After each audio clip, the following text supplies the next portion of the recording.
Hello दोस्तों और welcome to Java simplified with गौरव।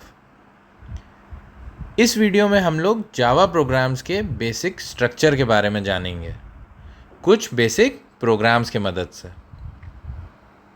और इसके बाद हम ये भी देखेंगे कि जावा में यूज़ होने वाले डिफरेंट डेटा टाइप्स के वेरिएबल्स को आखिर इनपुट कैसे कराया जाए। तो आइए शुरू करते हैं अपने पहले प्रोग्राम के साथ। सबसे पहला जो हम प्रोग्राम देख रहे हैं उसमें हमें coding in Java message as it is print करना है। तो सबसे पहले हमने एक क्लास बनाई जिसका नाम लिखा हमने प्रिंट मैसेज। इसके बाद क्लास कहाँ से शुरू हुई है ये बताने के लिए क्लास के करस्पॉन्डिंग एक ओपनिंग ब्रेस।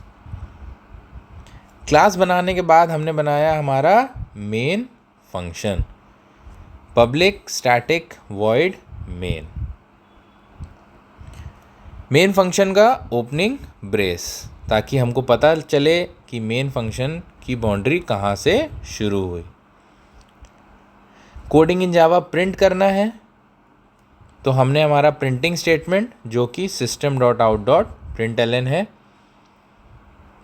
उसके अंदर डबल कोट्स के अंदर coding in Java as it is लिख दिया, ताकि जैसे ही ये स्टेटमेंट एग्जीक्यूट होगा वैसे ही हमारा कोडिंग इन जावा प्रिंट हो जाएगा। स्टेटमेंट का एंड था इसलिए हमने सेमीकोलन लगाया। मेन फंक्शन का काम ख़त्म तो क्लोजिंग ब्रेस, और क्लास का काम ख़त्म तो यहाँ पे क्लास का क्लोजिंग ब्रेस। ओपनिंग और क्लोजिंग ब्रेस का ये काम है कि क्लास की या मेन फंक्शन की या किसी और भी फंक्शन की हमको बाउंड्री बता देता है कि वो कहाँ से कहाँ तक चल रही है। तो ये था एक बहुत ही बेसिक सा प्रोग्राम जिसमें हमने कोडिंग इन जावा प्रिंट करा लिया। आइए चलते हैं अपने नेक्स्ट प्रोग्राम पे। इस प्रोग्राम में हमें दो नंबर्स ऐड करने हैं। तो वही सबसे पहले class add numbers, opening brace class का, public static void main function define किया, मेन फंक्शन का ओपनिंग ब्रेस, एक num1 नाम का वेरिएबल लिया इंटीजर डेटा टाइप में और उसमें डाली वैल्यू 6, num2 लिया इंटीजर डेटा टाइप, उसमें वैल्यू डाली 19। अब सम करना है तो सम नाम का एक वेरिएबल लिया इंटीजर डेटा टाइप का और num1 प्लस num2 कर दिया। सारे स्टेटमेंट्स के एंड में हमने क्या लगाया है, सेमी कोलन। इसके बाद हमको सम प्रिंट कराना है तो system.out.println डबल कोट्स के अंदर द सम इज़, तो ये the sum is as it is print होगा। इसके बाद प्लस सम, यहाँ पे सम की वैल्यू प्रिंट हो जाएगी। फिर लग गया हमारा सेमी कोलन। मेन फंक्शन का काम ख़त्म तो उसके क्लोजिंग ब्रेसेस, और क्लास का काम ख़त्म तो उसके क्लोजिंग ब्रेसेस। इस प्रोग्राम को अगर एक बार और देखें तो ये चीज़ भी समझ में आएगी कि आखिर हमें किसी प्रोग्राम को सॉल्व करने में अप्रोच क्या रखनी है। तो सबसे पहले तो क्वेश्चन देखेंगे कि हमको प्रोग्राम लिखना है दो नंबर्स ऐड करने के लिए।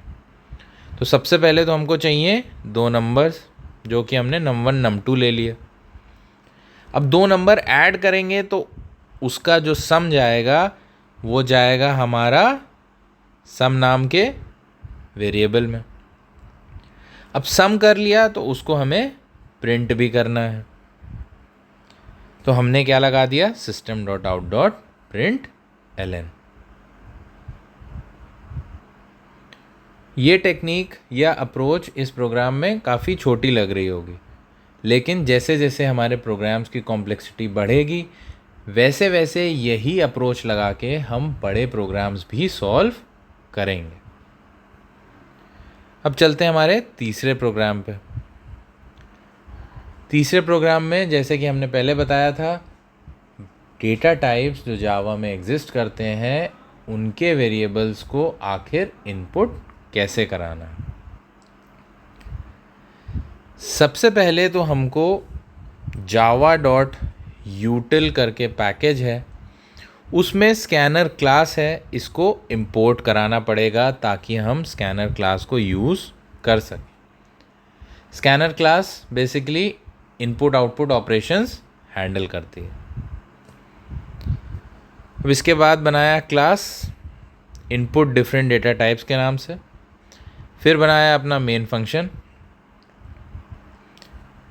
अब स्कैनर क्लास के एक ऑब्जेक्ट को तैयार करना पड़ेगा ताकि हम इस ऑब्जेक्ट को यूज़ करके डेटा टाइप्स के वेरिएबल्स को इनपुट करा सकें। तो जैसे कि हमने देखा था, न्यू कीवर्ड यूज़ करेंगे और स्कैनर के ऑब्जेक्ट को बना लेंगे। Scanner sc equal to new scanner system dot in. यहाँ पे क्या हुआ, sc नाम का एक ऑब्जेक्ट स्कैनर क्लास का बन गया। अब मान लीजिए सबसे पहले हमको स्ट्रिंग डेटा टाइप इनपुट करना है। String keyword, string value variable का नाम, ऑब्जेक्ट का नाम sc dot operator, next line.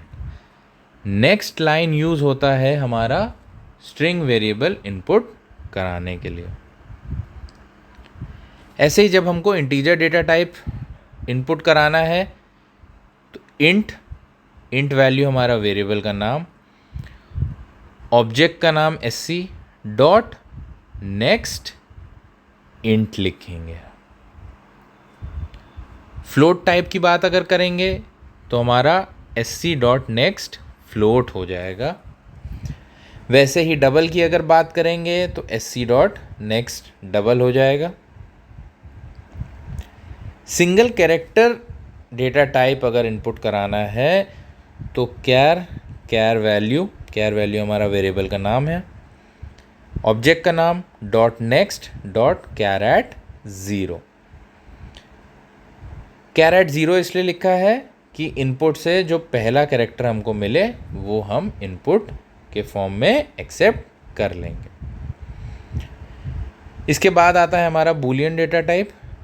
Boolean data type में भी सेम वही चीज़ यूज़ करेंगे, ऑब्जेक्ट का नाम लिखेंगे, डॉट ऑपरेटर लगाएंगे और नेक्स्ट बूलियन लिख देंगे।